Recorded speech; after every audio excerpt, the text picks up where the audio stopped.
Halo, selamat malam Good Travelers, jumpa lagi di Podstraf, Podcast Gustraf. Selamat datang di episode kedua. Gimana episode pertama kemarin? Perdana tayang Kamis minggu lalu, malam Jumat ya, jam 8 dengan cerita Tenda Misterius. Mungkin teman-teman yang udah nonton di YouTube sambil dengerin ya pastinya ya. Dan ada juga yang udah dengerin di Spotify. Terima kasih banget. Thank you. Ada beberapa juga yang kemarin mengapresiasi, ngasih support. Thanks banget, itu bakal jadi support system atau penyemangat juga buat gue untuk terus membuat konten-konten di Podstraf ini, di podcast ini setiap minggunya. Doain aja semoga nggak mager buat ngomong, nggak mager buat ngedit, dan gue bisa ngasih terus konten-konten podcast untuk kedepannya. Ya selain konten-konten di vlog ya di YouTube seperti biasa. Tapi untuk saat ini mungkin akan lebih banyak konten podcastnya gitu ya. Dan di episode kedua kali ini gue masih akan cerita seputar cerita pengalaman pendakian, nggak jauh-jauh dari cerita pendakian dulu untuk kali ini. Dan mungkin kalau mau dikaitkan dengan kisah-kisah mistis ya nggak juga sih, yang entah itu mistis atau enggak mungkin nanti kalian bisa menilai sendiri lah. Tapi dengan background seperti ini kayak kesannya mistis banget ya. Oke, di podcast Gustraf atau Podstraf ini, khususnya di episode kedua dan mungkin episode selanjutnya juga, gue berusaha untuk nggak cuma menceritakan tentang pengalaman gue sendiri, entah itu pengalaman menyeramkan, pengalaman menyedihkan, ya jangan sampai lah ya kalau menyedihkan mah ya, pengalaman menyenangkan mungkin pastinya, dan apapun itu, tapi gue juga pengen menampung dan membagikan juga cerita-cerita dari teman-teman gue sekitar gitu, entah itu tentang dunia pendakian, jalan-jalan, traveling, atau cerita asmara mungkin, atau cerita tentang kehidupan yang menyayat-nyayat hati, mungkin bisa saja nanti gue share gitu. Dan untuk kali ini gue berusaha untuk menceritakan kembali cerita dari salah satu temen gue yang which is dia tuh suka banget sama pendakian. Dia cewek, namanya Maya, dan kita ketemu di 2015 waktu itu kalau nggak salah, pada saat ada acara pendakian bareng ke Gunung Papandayan. Jadi gue kenal dia itu dari temen gue yang dia itu temennya, teman sekolahnya teman gue tadi gitu. Jadi kita saling kenal di pendakian itu, dan sampai sekarang pun kita juga masih kontak-kontakan gitu. Dan kemarin belum lama dia juga menceritakan tentang pengalaman dia gitu kan, sesuai dengan judul yang gue tulis kali ini di episode kedua, tersesat di pendakian. Jadi dia juga, kalau dia sih mengklaim dirinya ini hobi banget atau langganan banget nyasar di jalur pendakian pas pendakian ke gunung gitu. Bicara tentang jalur pendakian di sebuah gunung, jadi ketika kita naik ke gunung ya, mungkin buat teman-teman yang belum pernah naik gunung mungkin biar paham dengan cerita yang akan diceritakan nanti ya.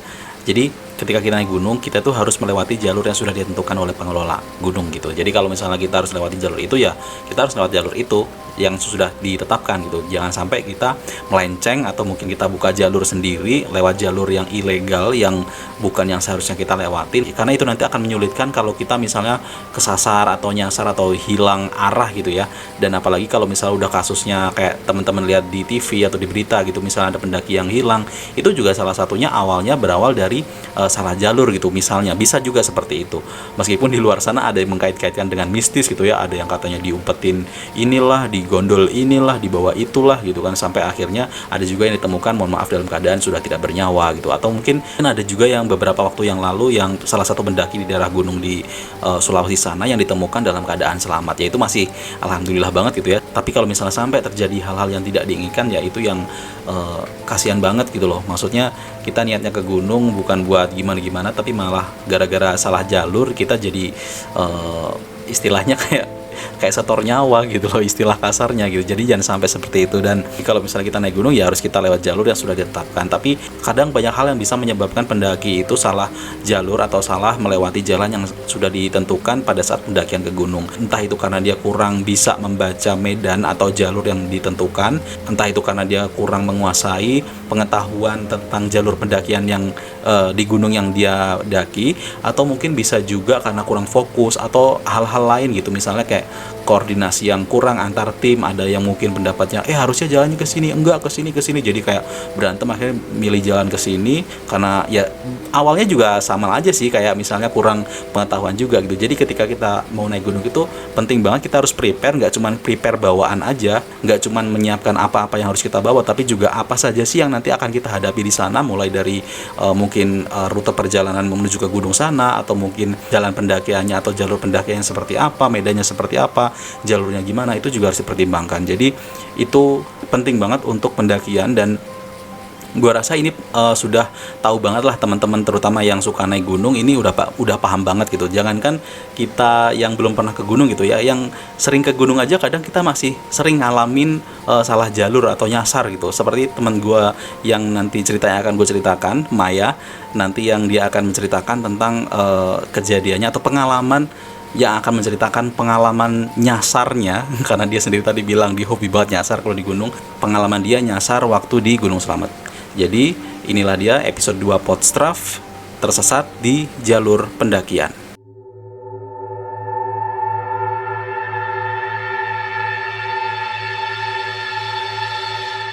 Baik, ini cerita Maya tahun 2015 yang melakukan pendakian ke Gunung Slamet bareng pacarnya waktu itu, yang sekarang sih udah jadi suaminya ya, dan alhamdulillah juga udah punya anak juga. Dan waktu itu berdua ceritanya naik ke Gunung Slamet itu bareng cowoknya. Maya ini emang dasarnya suka naik gunung sih ya, suka naik gunung dan sering juga beberapa kali naik berdua sama cowoknya tadi ke beberapa gunung gitu. Dan ini cerita yang dia ceritakan waktu ke Gunung Slamet dan nyasar.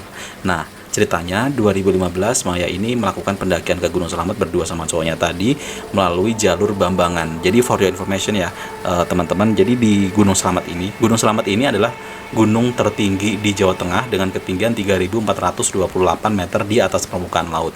Gunung Slamet ini juga gunung tertinggi kedua di Pulau Jawa setelah Gunung Semeru. Jadi kalau kita udah ngomongin gunung tertinggi itu, bayangan kita ya gunungnya tinggi dan otomatis jalur pendakiannya tuh nggak gampang gitu, pasti banyak banget cerita-cerita apapun itu gitu kan. Dan yang pasti jalur pendakiannya itu nggak gampang, pasti banyak tantangannya. Dan untuk jalur pendakian sendiri di Gunung Slamet ini, karena Gunung Slamet ini terletak di 4 kabupaten sekaligus, yaitu Kabupaten Tegal, Kabupaten Pemalang, Purbalingga, dan satu lagi tuh kalau Banyumas ya. Jadi 4 kabupaten ini. Tapi secara administratif Gunung Slametnya itu puncaknya itu terletak di Kabupaten Pemalang gitu. Kalian mungkin bisa lihat sendirilah di Google Maps ya. Nah, untuk di jalur pendakiannya sendiri Gunung Slamet itu paling populer itu ada jalur namanya jalur Bambangan. Nah, jalur Bambangan ini terletak di kaki Gunung Slamet, yaitu masih masuk Kabupaten Purbalingga. Nah, ini paling sering dipakai oleh para pendaki untuk melakukan pendakian ke puncak Gunung Slamet lewat jalur Bambangan ini. Ada beberapa jalur lain seperti di Tegal itu juga ada jalur Guci namanya.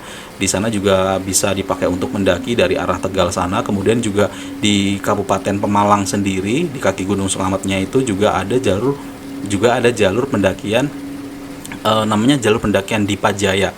Dan setahu gua jalur Dipajaya ini sebenarnya lokasinya nggak jauh-jauh amat dengan jalur Bambangan gitu. Dibandingkan dengan jalur Bambangan, jalur Dipajaya ini mungkin kurang rame daripada jalur Bambangan itu. Paling sering tuh dipakai oleh pendaki buat naik itu start dari jalur Bambangan. Ya meskipun ada juga dari Dipajaya gitu kan. Cuman lebih populer tuh jalur Bambangan. Nah, Maya dan cowoknya tadi melakukan pendakian berangkat dari jalur Bambangan. Akhirnya melakukan pendakian dan sampai puncak pun nggak ada masalah apapun gitu kan. Nah, ketika turun dari puncak gunung, jadi setelah puncak Maya ini break dulu di pos 5, berhenti gitu ya untuk istirahat dulu sambil beres-beres sebelum akhirnya melanjutkan perjalanan ke bawah pulang gitu. Rencananya Maya dan cowoknya ini setelah beres-beres berangkat balik lagi untuk turun lagi melanjutkan perjalanan sampai ke titik awal, ke base camp sampai pulang gitu ya. Rencananya dia lewat jalur yang awalnya dia lewatin. Jadi pendaki itu macam-macam ya, ada yang lewat berangkatnya jalur sini pulangnya jalur sana gitu, ada juga seperti itu. Jadi kayak istilahnya lintas gitu loh. Cuman kalau untuk pendakian si Maya ini memilih perjalanan berangkat dari jalur Bambangan, jalur yang tadi dilewatin, dan turunnya juga lewat jalan itu juga gitu, rencananya seperti itu. Nah, karena dia nggak mau kesorean gitu kan, turunnya nggak mau kemalaman gitu ya istilahnya, sekitar jam 3 sore gitu dia melanjutkan perjalanan untuk ke bawah sampai akhirnya ke base camp nanti gitu. Sambil berjalan, sambil istirahat sebentar, jalan lagi, istirahat lagi, sampailah dari pos 5 tadi lewat pos 4, kemudian pos 3. Sampai pos 3 ketika dia mau lanjut lagi untuk turun ke pos selanjutnya, pos 2 tentunya, pos 1, dan akhirnya ke base camp sampai rumah gitu ya. Maksudnya sampai pulang lagi, arah ke pulang. Nah, disinilah titik dimana permasalahan itu dimulai. Jadi entah apa itu penyebabnya, Maya dan cowoknya tadi kayak buru-buru pengen cepet-cepet gitu loh, dan nggak tahu gimana ceritanya. Harusnya di pos 3 ini tuh ada jalur percabangan antara jalur Bambangan dan jalur dari arah Dipajaya. di pendakian di Pajaya itu dari arah Kabupaten Pemalang tadi di pos 1, pos 2 dan pos 3-nya itu nyambung ketemu sama jalur Bambangan. Ya kebayang ya kalian ya. Jadi di area pos 3 ini memang ada jalur percabangan, kalau misalnya ke kanan itu jalur ke Bambangan turun gitu ya. Turun dan naik pastinya, dan kalau untuk ke kiri kalau dari arah atas gitu ya, itu jalur ke pendakian di Pajaya. Nah, nggak tahu karena apa Maya dan cowoknya tadi lewat jalur ke kiri gitu kan, lewat jalur ke kiri, dan pastinya itu secara nggak sadar gitu, mereka nggak sadar itu jalur lewat kiri gitu kan, padahal ada jalur yang ke kanan yang harusnya dia lewatin sebagai jalur yang sudah mereka rencanakan untuk pulang, untuk kembali ke base camp Bambangan, pos awal gitu, pos awal titik dia dimana berangkat naik gunung ke Gunung Slamet tadi. Nggak tahu kenapa dia malah lewat jalur yang ke kiri tadi, otomatis itu nanti logikanya itu jalur akan ke arah di Pajaya nanti kan, which is itu jalur yang nggak mereka rencanakan, dan itu kondisi sudah mulai maghrib kan, udah kalau misalnya pokoknya kalau cerita maghrib di gunung atau di tengah hutan tuh bener-bener udah kayak udah menyebalkan lah, terutama buat kita yang penakut, dan kebetulan Maya tadi juga orangnya penakut gitu kan, dan nggak yang nggak ngelihat sesuatu yang aneh-aneh untungnya gitu dalam cerita dia tadi. Tapi yang bikin dia ketakutan adalah ketika dia mulai menyadari, loh ini lewat jalur mana gitu kan, perasaan jalurnya nggak kayak gini, terus kok panjang banget gitu, dan jalur itu terkesan asing. Ya wajar ya, ketika dia lewat jalur tadi itu kayak dia seakan-akan kayaknya kemarin nggak lewat sini gitu kan. Nah akhirnya semakin gelap karena sudah lewat maghrib, gelap dan lanjut, dan akhirnya kecurigaan itu makin memuncak gitu loh. Ini sebenarnya kita salah jalur atau gimana sih? Dan akhirnya mereka berdua menyadari kalau mereka sepertinya salah jalur gitu ya, dan akhirnya mereka karena takut hilang, kalau kata dia, karena takut hilang, takut masuk koran kata dia kan. Kalau misalnya ada kejadian kayak gitu kan biasanya ada muncul di berita gitu ya, amit-amit ya orang hilang di gunung atau apa gitu, hilang gitu kan. Nah karena terpicu dengan pikiran seperti itu, akhirnya dia mencari akal bagaimana mereka berdua ini agar bisa tetap stay di jalur yang, meskipun oke lah mungkin waktu itu dia sudah berpikir oh kayaknya kita tersesat nih, kayaknya kita nyasar nih, jalur salah nih gitu kan. Tapi mereka tetap berpikir gimana caranya untuk sepanik apapun kita harus nemu jalan yang seharusnya, jangan sampai jalan ini nanti akan berujung ke jurang atau apapun itu yang membahayakan gitu. Nah sampai mereka harus jalan nunduk-nunduk untuk nyari sambil bawa senter gitu ya, sambil nyari pegang senter gitu untuk nyenterin apa yang ada di bawah, nyari-nyari bekas bungkus makanan, bungkus permen mungkin, yang menandakan biasanya bahwa di situ tuh emang pernah dilewatin jalur manusia, emang ada manusia yang lewat situ. Kalau misalnya ada bungkus makanan kan berarti kan paling nggak ada orang yang memang lewat sini itu. Tapi anehnya ketika dia menemukan bungkus makanan tadi, dilihat kok udah lapuk banget, kayak udah lama banget, ini berarti udah lama banget orang lewat sini, dan ini jalur yang mungkin udah lama nggak dilewatin orang. Dia berpikir seperti itu, dan akhirnya di situ dia makin mikir kacau. Kondisi udah malam, dan karena kalau kata dia sih gini, karena waktu itu masih pacaran gitu ya, jadi kayak masih sering adu mulut, masih berantem, sama-sama kesel gitu kan, sama-sama udah emosi, udah capek gitu kan, kecapean, dan sempat ribut juga gitu kan, gimana kayak gitu-gitulah pokoknya. Dan akhirnya jalan terus, untungnya ya karena sebenarnya nyasarnya bukan nyasar yang gimana sih kalau dipikir-pikir ya, nyasar salah jalan gitu, salah jalur. Ada 2 jalur yang harusnya dia ke kanan tapi ke kiri, jadi dia akan ngikutin jalur yang ke kiri tadi. Memang ada jalur sendiri gitu, jalur yang sudah ditentukan, tapi dia nggak menginginkan untuk lewat situ. Jadi itu akan lebih memudahkan mereka berdua tadi untuk bisa keluar dari tersesat dalam tanda kutip yang mereka pikirkan gitu. Dan akhirnya mereka jalan terus sampai akhirnya itu sekitar jam 9 malam ya. Betapa gelapnya dan betapa makin mencokam ya malam itu kalau gue membayangkan posisi ada di sana gitu. Itu mereka berdua mendengar suara bukan gamelan, bukan kayak horor banget gitu kalau suara gamelan. Kalau dia cerita itu kayak dengar suara musik dari arah pedesaan gitu loh, ngerti nggak maksudnya? Jadi kayak misalnya kita di gunung, itu kan kalau di gunung kan memang jauh dari pedesaan gitu ya. Cuman kalau kita makin turun, makin ke bawah itu kan makin akan mendekati area pemukiman atau pedesaan di di rumah-rumah warga gitu kan. Nah itu mereka mendengar suara kayak semacam musik yang disetel dari jauh, kayak ibaratnya kayak denger suara orang hajatan. Gimana sih, ada musik-musik hajatan gitu loh, pokoknya ada suara musik aja gitu.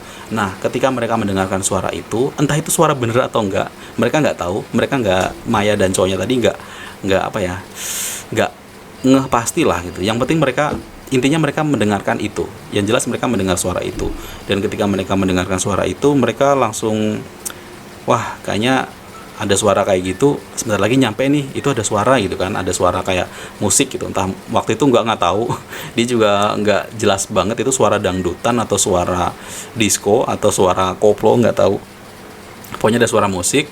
Dia mengira itu akan lebih sebentar lagi dekat dengan pemukiman, dan artinya sampai di titik awal gitu.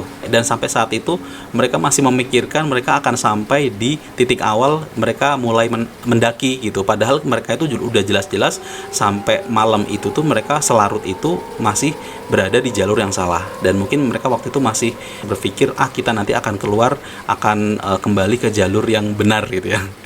Padahal mereka udah jalur salah tuh, udah salah banget gitu. Cuman tinggal nunggu keluar dari hutan aja waktu itu. Nah, ketika mereka mendengarkan suara tadi, mereka makin berpikir, bentar lagi nyampe, bentar lagi nyampe.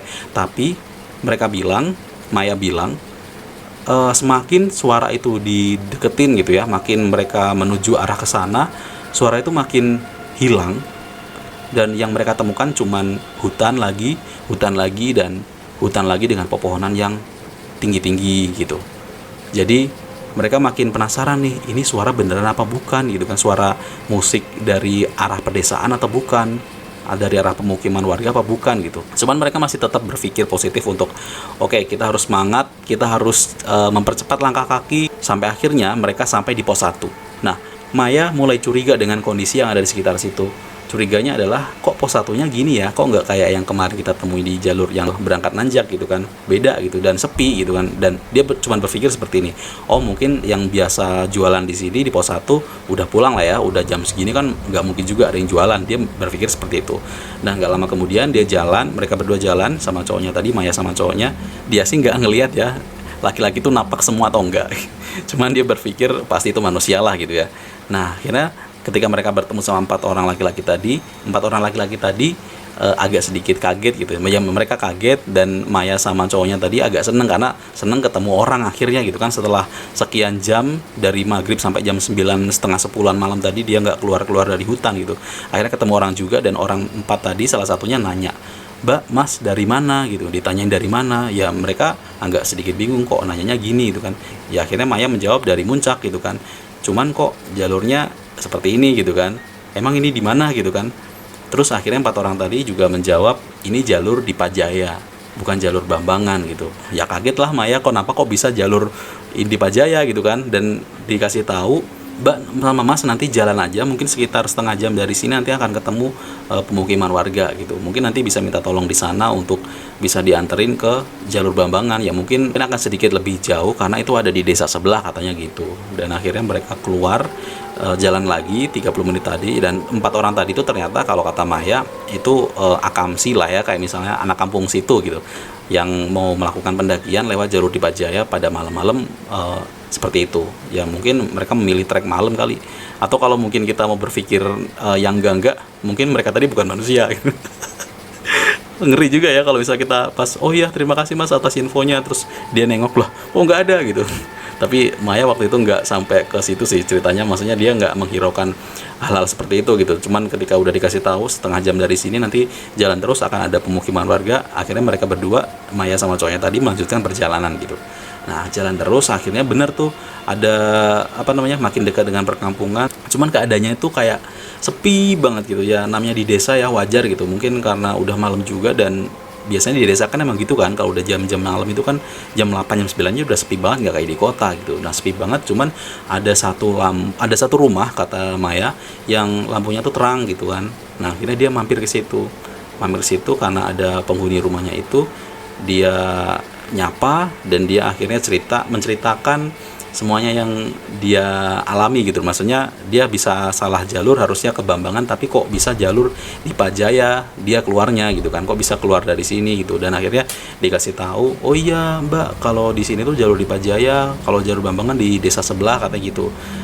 Dan kalau misalnya kita mau telusur, selain desa sebelah juga jalur Bambangan itu, kalau dari jalur di Pajaya itu juga kabupaten sebelah, karena jalur di Pajaya itu masuk Kabupaten Pemalang dan sebelahnya itu udah berbatasan dengan Kabupaten Purbalingga yang ada di ada jalur Bambangan tadi, tempat Maya awal nanjak sama cowoknya tadi gitu. Jadi dia berniat untuk minta tolong untuk dianterin ke jalur Bambangan tadi, tempat awal, karena barang-barang dia juga kan ada beberapa yang ditinggal di sana gitu kan.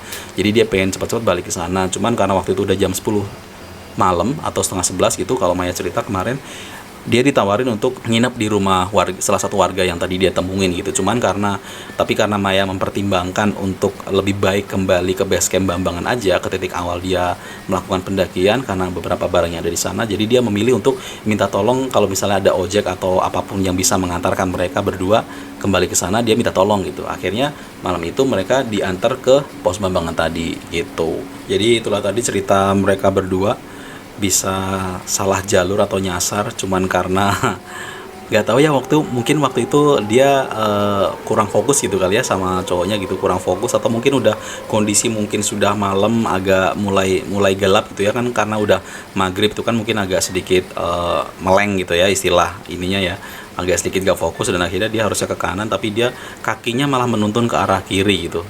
Waktu itu gue tanya, lo emang waktu itu kenapa lu bisa salah jalur sih? Emang nggak ada pendaki lain yang juga naik atau turun dari jalur Bambangan? Dan paling nggak kan lu ngeliat dan oh berarti harusnya lewat sini gitu. Tapi dia bilang waktu itu dia lupa, kayaknya ada dia pendaki juga, cuman pendakinya itu masih stay di pos 3 tempat istirahat tadi sebelum dia melanjutkan perjalanan yang salah jalur tadi. Jadi karena takut kemalaman, mereka berdua berangkat duluan untuk melanjutkan perjalanan ke bawah. Jadi dia melenceng ke jalur kiri tadi. Pelajaran buat teman-teman juga yang suka naik gunung gitu. Jadi kita harus hati-hati banget kalau misalnya kita melakukan pendakian ke gunung, jangan sampai salah jalur atau mungkin nggak menguasai medan yang kita lalui, karena kurangnya pengetahuan itu juga akan membuat kita susah dalam melakukan pendakian gitu, karena bisa mengarah ke hal-hal yang tidak diinginkan gitu. Dan untuk gue pribadi, gue juga pernah mengalami hal serupa gitu, salah jalur. Cuman waktu itu 2016 kalau nggak salah, waktu pendakian ke Gunung Guntur di Garut. Jadi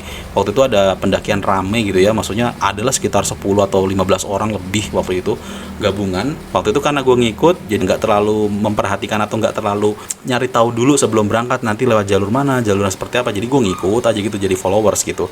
Nah karena gue ngikut aja, nah ternyata gue nggak tahu gimana ceritanya, salah jalur, dan itu tuh dari pagi. Tapi waktu itu gue sudah mulai curiga kenapa jalurnya lewat sini gitu kan. Cuman karena kata teman gue, dan teman gue tadi dibilangin sama istilahnya leader lah, atau mungkin ketua regu dari pendakian itu, dibilangnya jalur sini tuh lebih adem daripada jalur sana kan.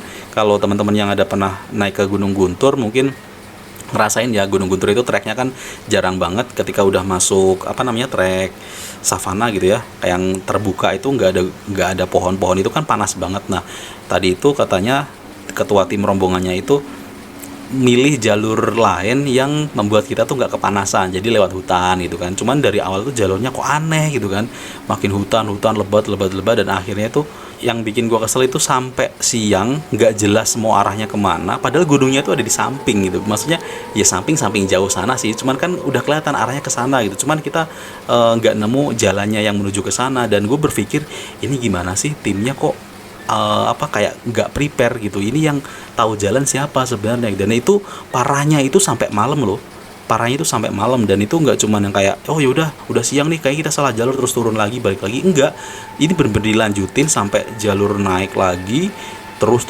sampai akhirnya itu hampir mau sore mereka baru memutuskan untuk oke, kita putar balik aja, kita cari, kan udah mulai makin sore, takutnya kemalaman kita nggak nemu jalur, kita putuskan untuk kembali turun ke bawah, kita nyari tempat yang yang proper gitu ya, yang lebih nyaman untuk bikin tenda gitu. Waktu itu ada beberapa tenda gitu. Nah akhirnya kita putar balik, kita jalan lagi ke bawah. Sebelumnya gue belum pernah sih merasakan hal yang aneh di gunung itu, cuman ada waktu itu ada satu titik di mana teman-teman gue itu ada yang jalan ke depan gitu kan, karena mungkin ada yang banyak yang capek ya, jadi ada yang sambil jalan sambil banyak berhenti, ada yang jalannya cepat gitu, jadi beberapa ada yang misah. Dan waktu itu gue sempet sekian menit gitu ya, itu misah dari teman yang lain. Ketika gue ngeliat ke depan itu nggak ada orang, kayak misalnya kelihatan dikit lah ketika mereka udah jalan agak jauh, dan ketika gue nengok ke belakang itu belum ada siapa-siapa. Tapi waktu itu gue yakin di depan sana tuh ada yang duluan, dari belakang gue masih ada yang masih belum jalan, mungkin masih break gitu kan. Dan waktu itu gue masih jalan dan gue langsung berhenti, gue diem sekian menit. Gue di situ kayak mulai, waduh, gue lanjut atau berhenti gitu kan. Tapi akhirnya waktu itu gue jalan pelan-pelan, gue agak sedikit lari akhirnya, dan akhirnya gue nyusul rombongannya di depan. Tapi alhamdulillah pada saat itu meskipun kita turun lagi, meskipun kita nggak jadi ke gunung yang kita tuju, meskipun tadi malamnya ketika kita udah sore kemudian malam ngecamp, dan ada beberapa teman gue dan gue juga ngerasa ada langkah dari atas, ada langkah kaki gitu ya. Gue nggak tahu itu siapa, dan gue yakin kayaknya nggak mungkin ya. Kenapa gue bilang kayaknya? Ya gue nggak ngeliat ke luar juga karena gue takut juga waktu itu. Dan itu tuh jalur yang namanya salah jalur kan, berarti nggak ada orang yang bisa lewat situ, maksudnya nggak ada orang yang mungkin lewat situ lah gitu kan. Tapi waktu itu malam-malam ada suara langkah kaki yang sepertinya itu dari arah atas yang tadi kita nyasar dan kita putar balik ke bawah gitu. Jadi seakan-akan langkah itu menuju ke bawah, akan dari atas ke bawah gitu loh, pokoknya kayak mau pulang gitu ke bawah. Cuman waktu itu kondisi pas paginya kita cerita-cerita sama teman-teman, pada jam itu, pada jam dengar suara itu nggak ada sama sekali yang keluar tenda, entah itu keluar untuk pipis atau apapun itu nggak ada. Jadi kita semua berada dalam tenda, dan ternyatanya waktu itu pagi-pagi kita cerita ada beberapa yang ceritanya sama-sama kayak gue gitu, sama-sama dengar suara itu. Ya entahlah suara siapa waktu itu, cuman sempat dihiasi dengan insiden salah satu teman yang cewek gitu ya. Waktu itu ada pendakiannya, ada ceweknya juga, dan itu hipotermia juga, sampai akhirnya kita harus heboh gitu kan, dari tenda sana dari sini, si ini hipo nih, tolongin gitu kan. Jadi sempat pokoknya kacau banget, udah nyasar, udah kita kemalaman, terus waktu itu ditambah juga hujan juga, meskipun hujannya nggak lebat-lebat banget, tapi kan lumayan bikin basah dan becek gitu kan. Kita serba susah lah waktu itu, ditambah juga temen hipo juga, terus ada cerita yang kayak gitu kan malam-malam, suara langkah kaki tadi. Jadi itu salah satu pengalaman pendakian gue yang awalnya karena nyasar tadi, karena mungkin pikiran panik juga dan kesel juga, capek gitu ya, jadi mungkin jadi campur aduk semuanya gitu. Jadi pesan dari cerita kali ini di episode kedua yang salah jalur ini, terutama buat teman-teman yang suka naik gunung, atau yang baru pengen nyobain naik gunung gitu, atau yang mungkin baru nyobain pengen naik gunung, ataupun bukan yang suka naik gunung, tapi paling enggak ini akan jadi cerita yang mungkin bisa nanti kalian terapkan ketika kalian naik gunung atau main ke alam atau ke hutan gitu ya. Intinya jangan sampai salah jalur, intinya harus kalian persiapkan dulu semuanya ketika kita mau main ke alam bebas gitu ya, ke hutan, ke gunung. Nggak cuman fisik kita, nggak cuman peralatan kita yang harus kita bawa apa aja, tapi kita juga harus mempersiapkan wawasan atau pengetahuan kita. Seperti apa medannya akan kita tuju, seperti apa jalannya, dan berapa lamanya, itu juga kita harus kuasain. Jadi jangan sampai kita bawa bekal banyak tapi bekal dalam otak kita kurang gitu. Jadi kita harus smart juga kalau kita misalnya mau traveling atau main ke alam bebas. Jadi harus benar-benar kita pertimbangkan semuanya gitu. Jadi biar nggak terjadi hal-hal yang tidak diinginkan. Dan sampai di sini dulu cerita di episode kedua Podstraf kali ini, dalam episode nyasar di jalur pendakian.